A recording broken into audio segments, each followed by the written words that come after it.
दोस्तों, भारत और इंग्लैंड के बीच खेले गए चौथे टेस्ट मैच में भारतीय टीम ने हारा हुआ मैच ड्रॉ करा दिया।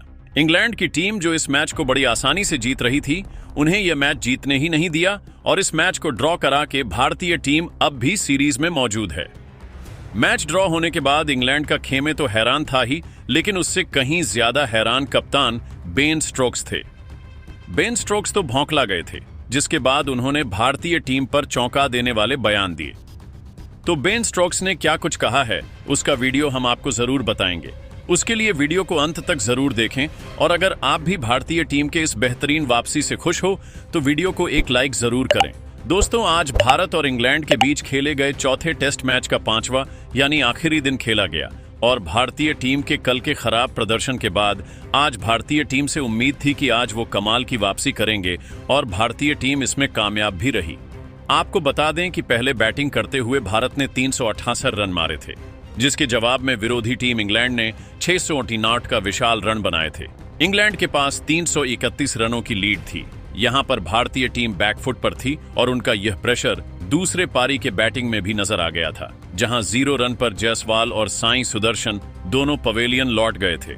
लेकिन इसके बाद केएल राहुल और शुभमन गिल ने इंग्लैंड को खूब परेशान किया। दोनों ने ऐसी बल्लेबाजी की कि इंग्लैंड की टीम ने उम्मीद ही नहीं की थी। इंग्लैंड को लगा कि वह मैच में वापसी कर लेंगे, लेकिन केएल राहुल और शुभमन गिल ने ऐसा होने नहीं दिया।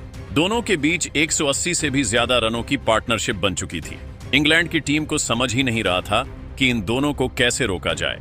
दोनों भी अपने शतक की ओर बढ़ रहे थे, लेकिन फिर बेन स्टोक्स की एक गेंद काफी नीचे रह गई और केएल राहुल उसे खेल नहीं पाए और एलबीडब्ल्यू आउट होकर चलते बने।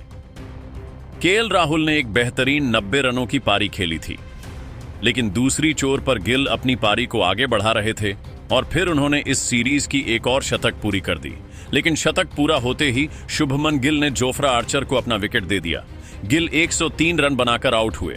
222 रन पर भारत को 4 झटके लग गए थे। मैच अब भी इंग्लैंड के पास ही था। इंग्लैंड को अब भी लग रहा था कि वो मैच यहां से भी जीत सकते हैं, लेकिन फिर उन्हें अंदाजा नहीं था कि राहुल और गिल के बाद उनके सामने और 2 चट्टान खड़े रहने वाले हैं। इसके बाद वॉशिंगटन, सुंदर और जडेजा ने इंग्लैंड के नाक में दम कर दिया। दोनों ने ऐसी पारी खेली कि इंग्लैंड की टीम इसे कभी नहीं भूल पाएंगे। दोनों के बीच 200 से भी ज्यादा रनों की पार्टनरशिप बन गई थी। जैसे जैसे इनकी पारी आगे जा रही थी, वैसे वैसे इंग्लैंड की टीम ने अपने घुटने टेक दिए। देखते ही देखते इंग्लैंड की टीम को आखिरी में हार मानी ही पड़ी, क्योंकि जडेजा और सुंदर ने अंत में मैच को ड्रॉ करा दिया, जिसके चलते यह सीरीज अब भी 2-1 पर है और भारत अब भी सीरीज में मौजूद है।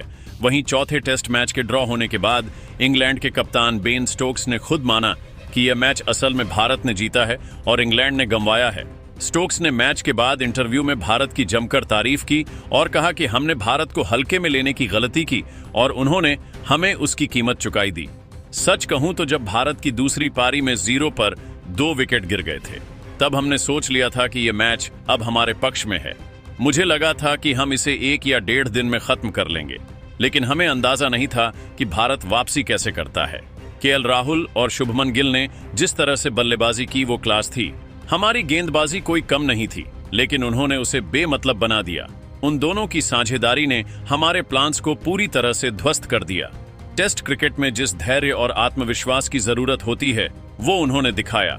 मुझे शायद लगा था कि विराट और रोहित के बिना भारत कमजोर होगा, लेकिन यह हमारी सबसे बड़ी भूल थी। इस नई टीम में जो आत्मविश्वास है, जो जज्बा है, वह कमाल का है। यह नई पीढ़ी है जो दबाव में और मजबूत होती है। जब हमने राहुल और गिल को आउट कर लिया तो सोचा कि अब पारी जल्द खत्म हो जाएगी, लेकिन जडेजा और सुंदर ने जिस तरह से हमारा सामना किया, वह मानसिक तौर पर थका देने वाला था।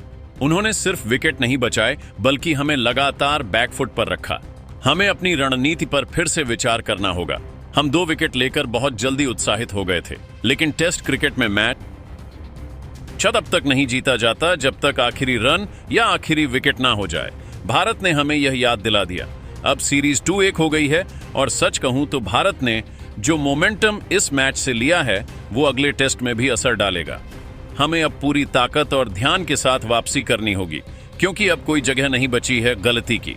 मैं भारतीय टीम को सलाम करता हूं। जिस तरह से उन्होंने वापसी की, वो खेल भावना, धैर्य और क्लास की मिसाल है। यह सिर्फ ड्रा नहीं था। उन्होंने हमसे जीत छीनी है और हमें उस पर काम करना होगा। दोस्तों, आप भारत के इस प्रदर्शन और बन स्ट्रोक्स के बयान पर क्या कहना चाहोगे? कमेंट करके जरूर बताएं। शोएब अख्तर ने कहा, भाइयों, मैं साफ कहता हूं, यह ड्रॉ नहीं इंडिया की जीत है। जिस हालात में इंडिया 0 रन पर 2 विकेट गंवा चुका था, वहां से उठकर पूरे दिन मैच को बचाना यह बच्चों का खेल नहीं है। शुभमन गिल, वाह, कप्तान बनकर लड़का कितना निखर गया है। चौथा शतक उसी सीरीज में, और वह भी इंग्लैंड में। यह नहीं होता अगर आपके अंदर जुनून और जिम्मेदारी का बेजोड़ मेल ना हो। और राहुल भाई, उस बंदे ने 230 गेंदें खेली, मैच की नींव रखी। यह असली टेस्ट बैटिंग होती है। वॉशिंगटन सुंदर, मुझे तो उस लड़के में पुराना राहुल द्रविड़ दिखता है, जो बिना हिले डुले बस गेंदों को चूसता चला जाता था। जडेजा और सुंदर की साझेदारी ने इंग्लैंड को नर्वस कर दिया, और भाई पोप और रूट से जो कैच छूटे वो मैच पलट गए। टेस्ट क्रिकेट में 1-2 मौके छोड़ो और पूरा गेम चला जाता है। वही सुनील गावस्कर ने कहा, देखिए, मैनचेस्टर टेस्ट भारत के लिए सिर्फ एक ड्रॉ नहीं, बल्कि रणनीतिक दृढ़ता की परीक्षा थी, और टीम इंडिया ने उसमें शानदार प्रदर्शन किया। शुभमन गिल की बल्लेबाजी को मैं सिर्फ शतक नहीं कहूंगा, वो एक कप्तानी संदेश था। एक युवा कप्तान जब खुद फ्रंट से लीड करता है तो पूरी टीम उसके पीछे खड़ी होती है। राहुल की पारी को आप नंबरों में मत आंकिए। उन्होंने जिस धैर्य से खेला, वो हर टीम को सीख देता है कि टेस्ट क्रिकेट में समय कैसे मारा जाता है। सुंदर को ऊपर भेजना जोखिम लग सकता था, लेकिन उन्होंने वो निर्णय सही साबित कर दिया। वो खिलाड़ी नहीं, एक भरोसेमंद सिपाही बन चुके हैं, और जडेजा एक ऑलराउंडर के रूप में विदेशी जमीन पर 1000 रन। वो अब सिर्फ गेंदबाज नहीं, एक भरोसे